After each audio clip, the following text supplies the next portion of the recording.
Some families have golden children. Mine had a full-blown golden shrine. Her name? Emily. My younger sister by 4 years.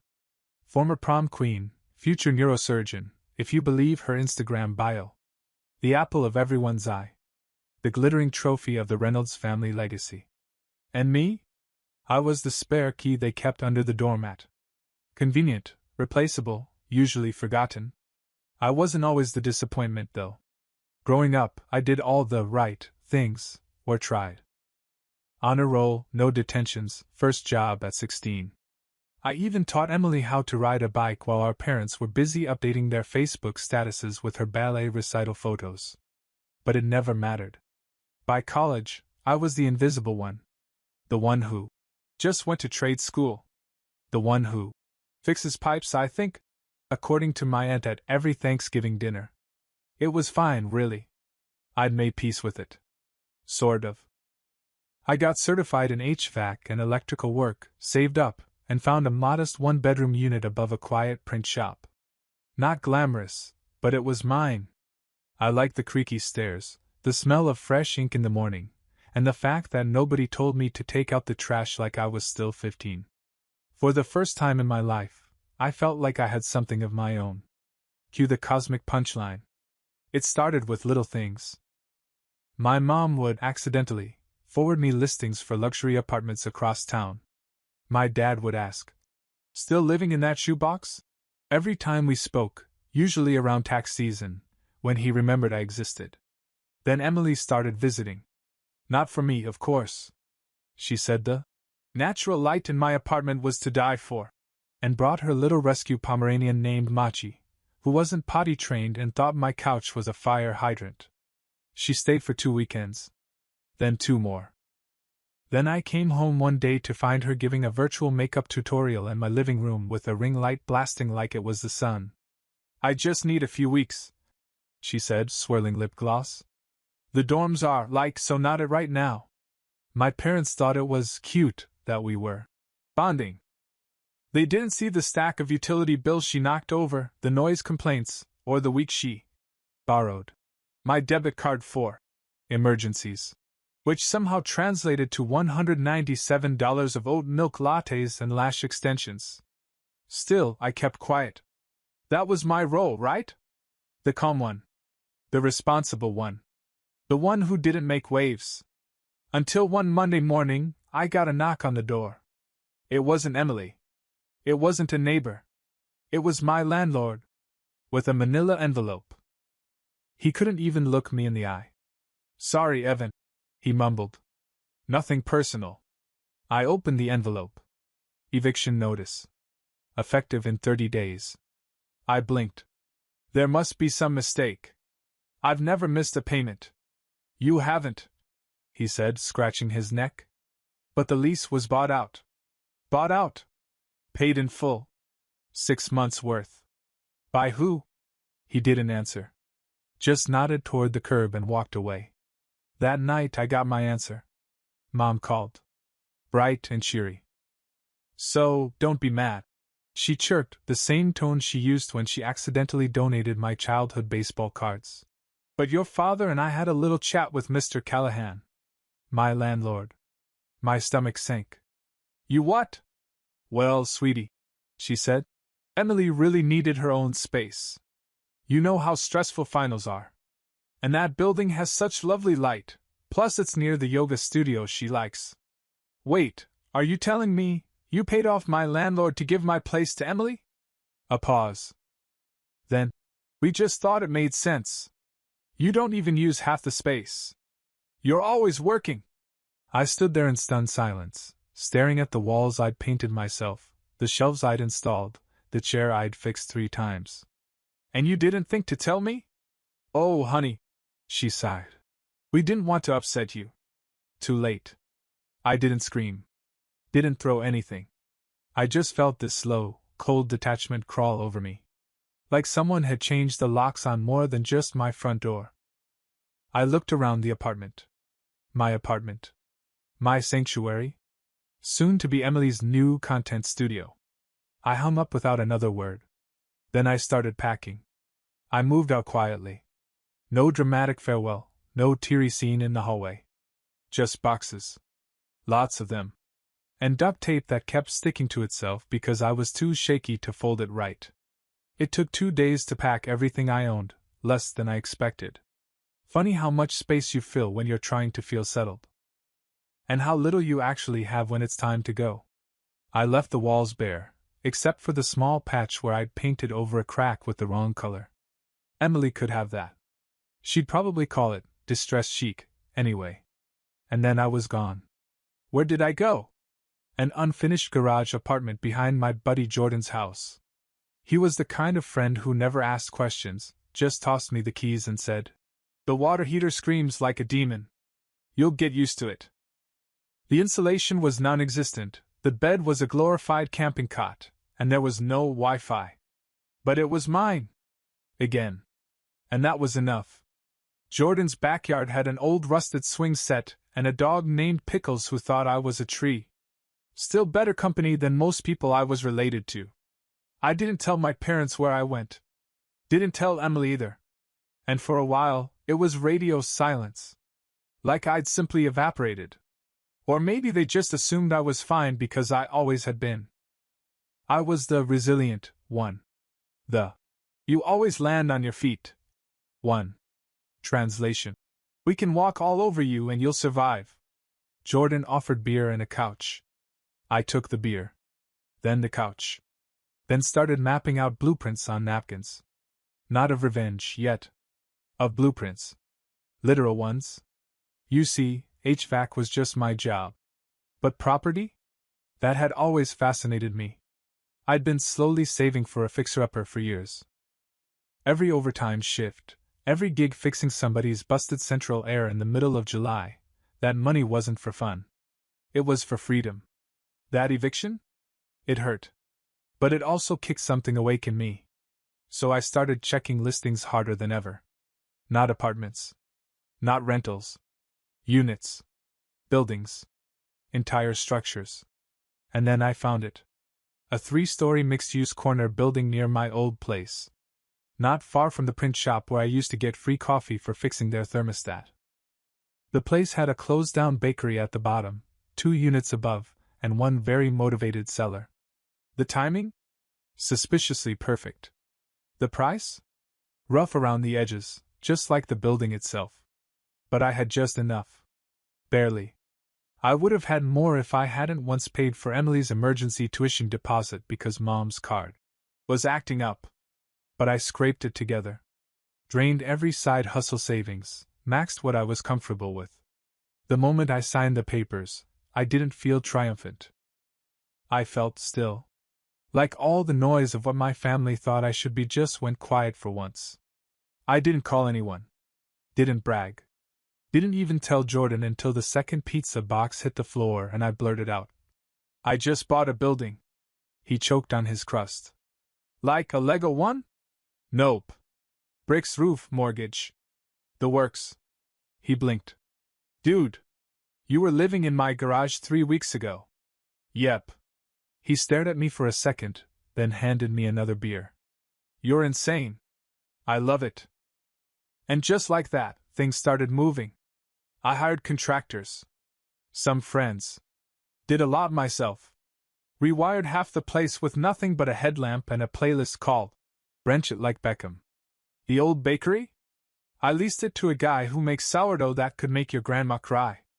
The top unit? Rented. The second one? I kept that. My space. My walls. My locks. Mine. 3 months passed. Emily had fully moved into my old apartment, now redecorated in shades of blush pink and overpriced faux fur. She posted a full YouTube tour titled, "Manifesting My Dream Apartment, with Natural Light and NO Roommate Sparkles." Yeah. Manifesting. Not a single mention of how her dream apartment used to belong to her brother. The one who paid rent on time. Who patched the bathroom leak. Who gave up everything so she could twirl in her ring light like it was a music video shoot. But hey, at least Machi got his own drawer. Meanwhile, my parents acted like nothing had happened. Which, in their minds, it hadn't. Because I hadn't complained. I hadn't shown up at their doorstep. I hadn't even so much as sent a "thanks for the betrayal" card. And that, to them, meant they'd won. But I wasn't playing their game anymore. I was busy turning my new life into something permanent. The top floor tenants loved their view. The sourdough guy downstairs added coffee and had lines out the door. And me? I installed a vintage record shelf, fixed up a 70s leather couch someone left on the curb, and hung a tiny plaque near the door that read, "Don't forget who pays the mortgage." It was meant for me. But life has a wicked sense of humor. Because that's when the text started. First from Mom. "Mom. Hey, honey. Just checking in, smiling face with smiling eyes, how's everything going?" Then Dad. "Dad. You still doing that maintenance stuff?" Then Emily. "Emily. Hey, do you remember how you hung that shelf in the old kitchen? Can you maybe come by and fix it? It's kinda slanted." I didn't reply. Not out of pettiness. Okay, maybe a little out of pettiness. But mostly, I was just done. Done being the helper. The free labor. The he'll always come through guy. The one who fixes things while they're too busy posting. #family goals. Jordan found it hilarious. "Dude, they have no idea you live 2 blocks from them now." "I'm the ghost of HVAC past," I said. "I haunt their plumbing." But eventually, things took a turn. Emily's lease, it seemed, was month to month. Something I hadn't realized when I lived there because I never planned to leave. Apparently, she wanted to lock in a longer term, now that she'd fully vibed with the space. So she asked our parents to talk to the landlord again. She had plans. After all. A new podcast. A product line. A tiny desk concert, maybe. That's when I got the call. From Mr. Callahan? Yes, my former landlord. He sounded nervous. "Hey, Evan, hope you're well." I was eating soup. "Sure. What's up?" "So, odd thing. Your family reached out. Said they wanted to renew the lease for your sister, long term." I said nothing. He cleared his throat. "Here's the thing. I sold the building a few months ago." "Oh yeah?" I said, casually flipping a piece of bread in my soup. "Who's the new owner?" Pause. "You are." I smiled. "Yep." Longer pause. "Well, she's gonna ask for an extension. What should I tell her?" I leaned back in my chair. "Tell her the new owner's reviewing all applications. No promises." He laughed nervously. "Cold, man. Just business." I ended the call. Then I opened a fresh spreadsheet titled Tenant Renewal Plan, Unit 2. Under Current Occupant, I wrote Emily Reynolds, application pending. Under Notes, I added Slanted shelf. Per lease etiquette. Loud dog. Ring light usage is questionable. Jordan nearly spit out his drink when I showed him. "You're really doing it, huh?" "No," I said. "I'm just giving her a fair chance. Like she gave me." The thing about karma? Sometimes it arrives with a clipboard. Emily hadn't gotten her lease renewal yet. And from the noise on social media, she wasn't taking it well.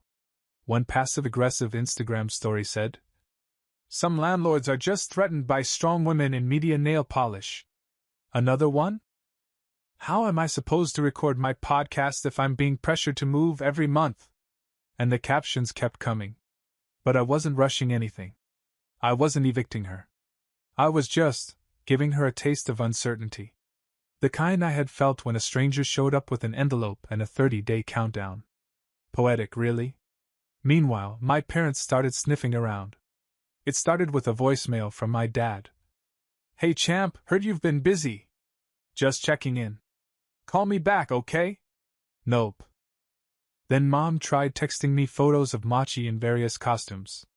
One was a hot dog. One was a tiny cowboy. One just said, "Miss your face." I stared at it for a full minute before putting my phone back down like it was cursed. I wasn't angry anymore. I was just over it. So when they showed up outside my new building one Sunday morning, I wasn't shocked. They were Just in the neighborhood, they claimed. Emily in tow. With sunglasses on and a matcha she hadn't paid for. They looked up at the bakery sign, the newly painted trim, the blooming window boxes. Oh wow, Mom said, forcing a smile. This place looks fancy. Very professional, Dad added, as if I was a teenager who just assembled a Lego skyscraper. I crossed my arms and leaned on the railing. What brings you here? Oh, Mom waved it off. We just wanted to see your, what do you call it, your project? And actually, she glanced at Emily, who was pretending not to eavesdrop while adjusting her sunglasses. We heard the building was under new ownership. Dad jumped in. So we thought, maybe you know the guy. Maybe put in a good word. Emily's having trouble reaching him. I tilted my head. You want me to help Emily reach the new owner? They all nodded. I pulled a small keyring from my pocket and gave it a casual spin on my finger. Then held it up. And watched 3 faces freeze and sink like a paused sitcom. Wait. Emily started. Mom squinted. Dad took a half step back, blinking. Surprise, I said with a smile. Turns out the HVAC guy can read contracts too. Emily's jaw hung open. You own this building? Yep. For how long? Since the week you filmed your manifestation tour. Dad muttered. Well, I'll be damned. Mom tried to recover. Well, honey, wow. That's impressive. Really. You should have told us. We would have celebrated. I raised an eyebrow. Like you celebrated evicting me? Silence. Emily opened her mouth but found no words. Just a small, strangled squeak that might have been mocha or oops. I didn't give them time to regroup. Instead, I stepped down the front stoop, brushing past them as casually as I could. Tell you what, I said over my shoulder. If she wants to stay, she can apply like everyone else. Market rate, of course. No family discounts. Mom gasped. Dad tried to play mediator. Now come on, Evan. She's your sister. You're right, I said. She is. And then I walked back inside. Jordan, who'd been watching through the bakery window the whole time, greeted me with a raised coffee mug. You just dropped the mic and didn't even raise your voice, he said. Mic drops heavier when it's backed by property deeds, I replied. He grinned. Remind me never to get on your bad side. I just shrugged. I don't have a bad side. Just one that finally stopped being walked on. Emily didn't take the news well. I know this because the next day, she posted a teary-eyed TikTok titled, When Your Own Blood Turns Into Your Landlord Broken Heart #betrayal vibes. I didn't watch it. Jordan did. He sent me a screenshot with the caption, Bro, is that your couch in the background? It was. Still had the patch I'd stitched with a shirt sleeve 2 years ago. Nostalgic, really. By midweek, the guilt campaign had kicked into full gear. First, an email from Emily. Hey, just wanted to say I'm sorry if I crossed any lines. Things just got hectic, But maybe we can talk about the lease? Over coffee? My treat? A peace offering. Or a trap? I didn't respond. Then came Mom. Weaponized Nostalgia Edition. She sent an old photo of us at the county fair. Me holding a giant stuffed penguin I'd won for Emily after she cried when hers got dropped in a puddle. The text underneath? You two were inseparable once. Don't let money come between family. Ah, yes. The sacred family code. You should forgive betrayal, as long as it's conveniently profitable for someone else. Still no response from me. So they escalated. A group text sent to me, Emily, and Dad. Mom, we need to talk. As a family. This bitterness is tearing us apart. Evan, please just come by this weekend. Let's resolve this like adults. Funny. I hadn't been treated like an adult when they gave my apartment away. But sure. Adults. Jordan read the messages while we painted the stairwell. He grunted. They really hit the gas when you hit the deed, huh? Are you gonna go? Maybe. I just need them to see something first. And right on cue, the universe handed me the perfect tool. A letter. From the HOA of their suburban neighborhood. They were behind on fees. I only knew because, once upon a time, I helped them navigate some property stuff. My name was still in a few databases. Somehow, their billing had bounced back to an old contact. I stared at the envelope. Then flipped it over, grabbed a pen, and added a short note in block letters. Forward to building's new owner. You can find him 2 blocks away. The petty joy I felt sliding it into the mailbox was unholy, but deeply satisfying. That weekend, I did go to the family house. Not because I wanted to fix anything. Because I wanted to see if they'd say it. The truth. Or anything close to it. The house was exactly the same. Same garden gnome Emily painted in 5th grade. Same sun-faded welcome mat. Same passive-aggressive wind chime that always made it sound like ghosts were annoyed. Mom opened the door. Her eyes lit up like she'd seen a prodigal son, or at least someone with access to zoning permits. "Evan!" she beamed. "Come in, come in!" Dad gave me a side hug, as if that would erase everything. Emily sat curled on the couch, scrolling. She barely looked up. The living room smelled like vanilla candles and thinly veiled manipulation. We sat. They small-talked. Weather. Work. Machi's new gluten-free treats. Then finally, Mom clasped her hands. "So, about the lease." I held up a hand. "Nope." They blinked. "I'm not here to discuss Emily's lease." Silence. "I'm here to ask one question," I said calmly. "Why?" "Why what?" Dad asked too quickly. "Why did you pay off my landlord and evict me without warning?" Emily shifted uncomfortably. Mom gave a smile that didn't touch her eyes. "We thought it would be easier if—" "Easier for who?" "For everyone," she burst. "Sweetheart, you're always so self-sufficient. We didn't think you'd mind." "You didn't think I'd mind losing my home?" "Not losing," Dad interjected. "Relocating." I almost laughed. Instead, I stood up. "Thanks for the honesty," I said. "That's all I needed." "Wait, Evan, don't be dramatic," Mom pleaded. I turned toward the door. "Oh, and check your mail. Might be something important in there." The HOA letter landed Monday morning. I know this because Jordan, who's somehow on a first-name basis with the HOA treasurer after a 3-month feud over mailbox paint shades, texted me at 9:14 a.m. "Jordan, bro. Your mom just had a full-on meltdown at the community mailbox. She dropped her latte." People clapped. I didn't even have to ask. 3 minutes later, he sent me the video. There she was, arms flailing, voice raising, demanding to know. Who in their right mind would forward us this nonsense? A neighbor off-screen yelled. "Check the envelope, Susan," and I had to pause just to laugh. Because in her hand, crumpled and shaking, was the envelope I'd personally forwarded. Right on the front. "Forward to the building's new owner. You can find him 2 blocks away." The best part? It wasn't even petty. It was just accurate. See, their HOA had changed systems. Some old records still had my info listed under authorized contact. I'd removed myself months ago. But a rogue billing statement still bounced my way.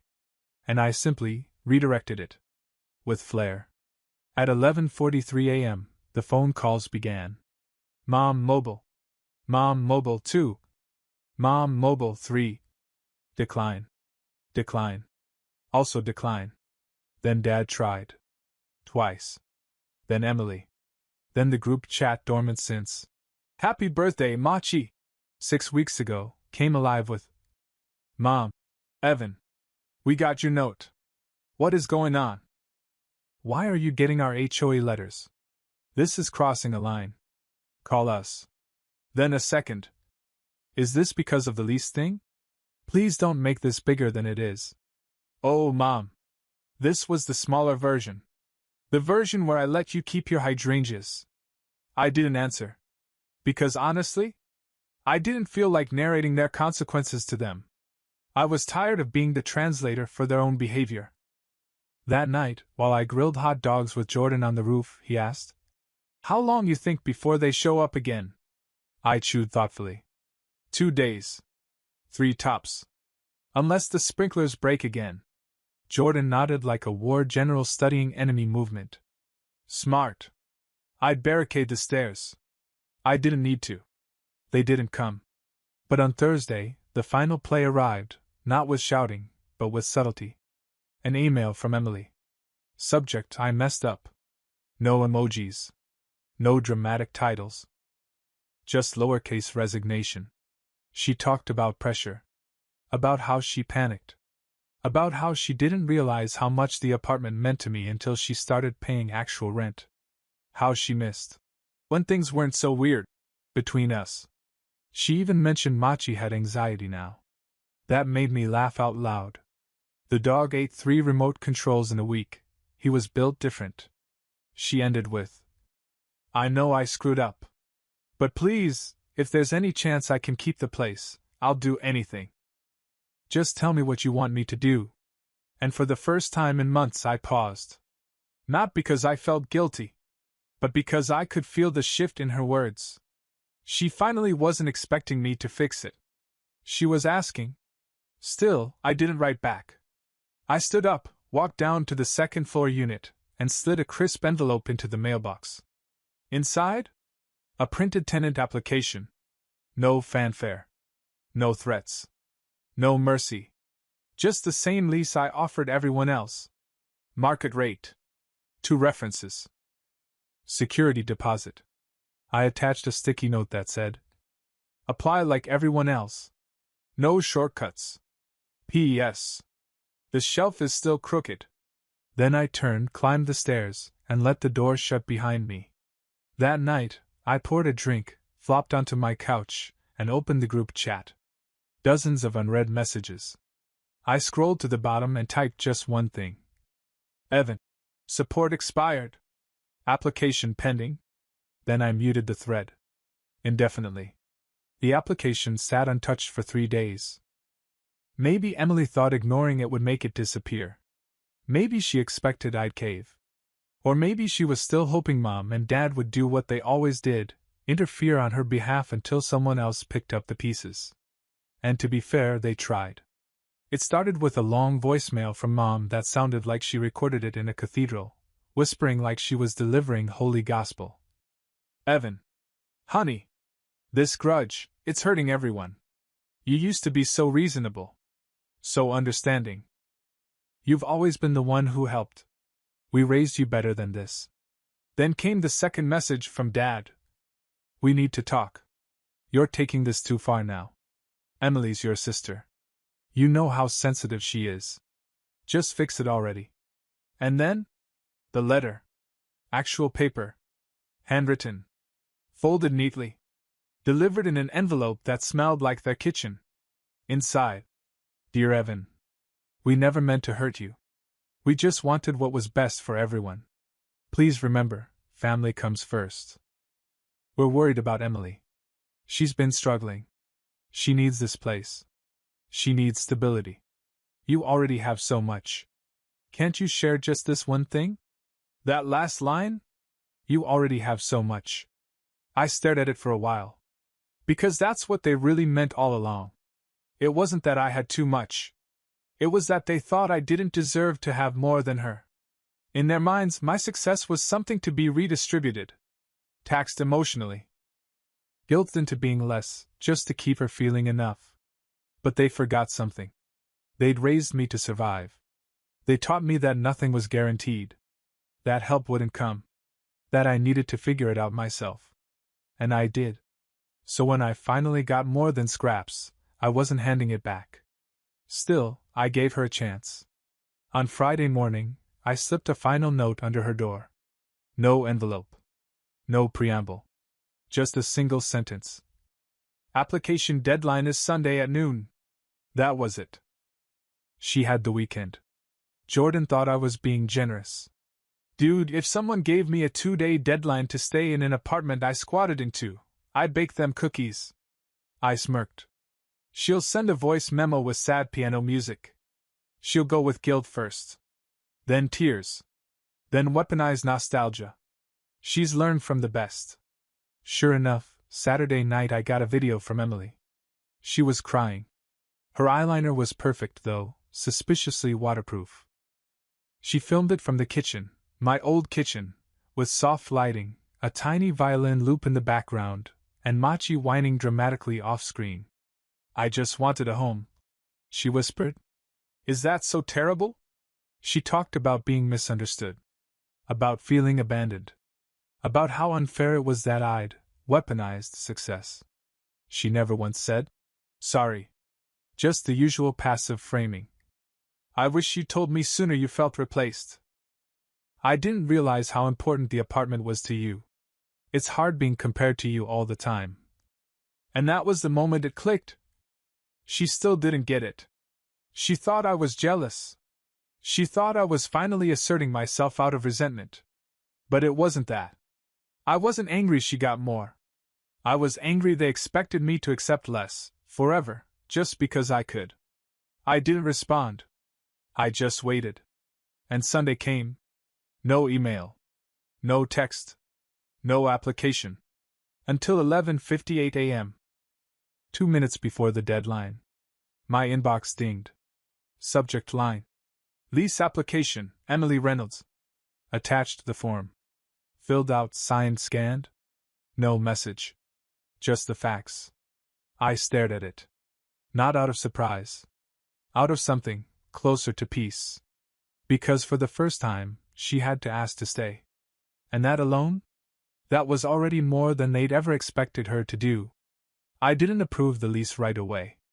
Letting it sit in my inbox for 24 hours felt necessary. Not to punish her. Not to flex power. But to reclaim time. Space. Dignity. She had taken mine. So had they. So I let the silence work. On Monday morning, I opened the file again.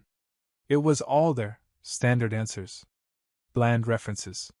Salary listed as content creator, which made me chuckle because I knew her last sponsored post was for reusable dog diapers.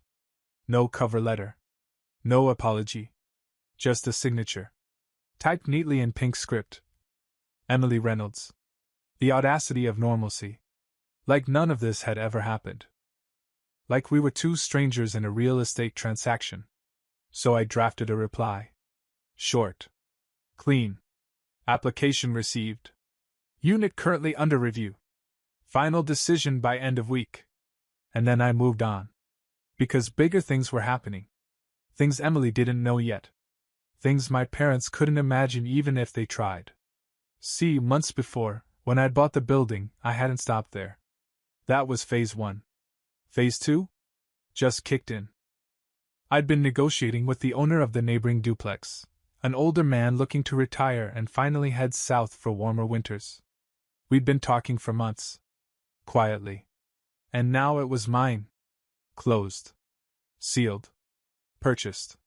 And I knew exactly what I wanted to do with it. 3 units. Fully rentable. Quiet street.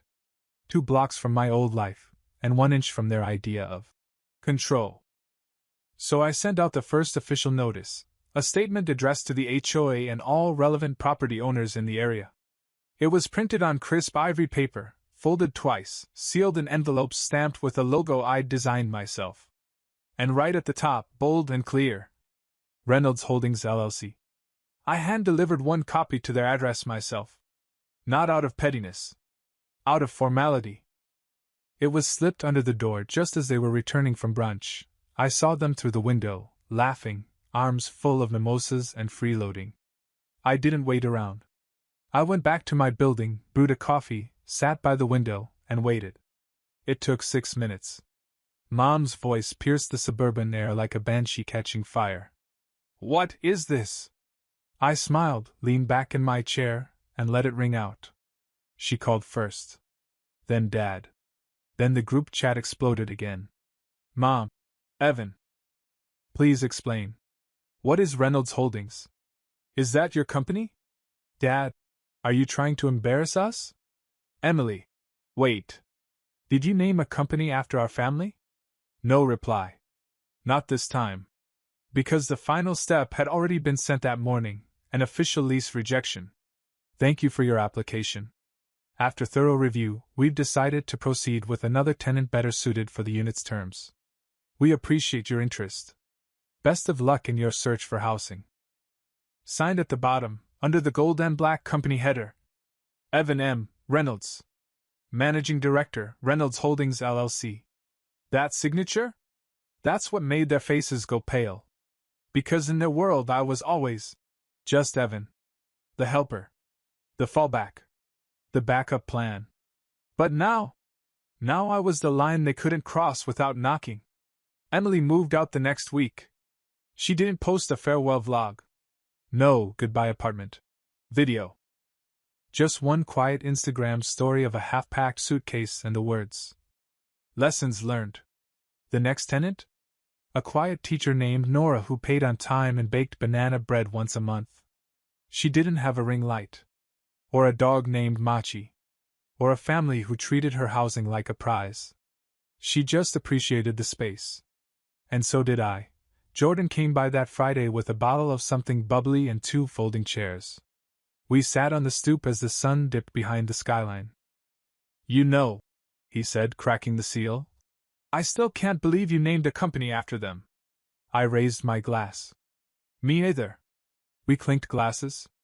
Then I added with a grin, "But it's the first time they ever had to earn the right to carry my name."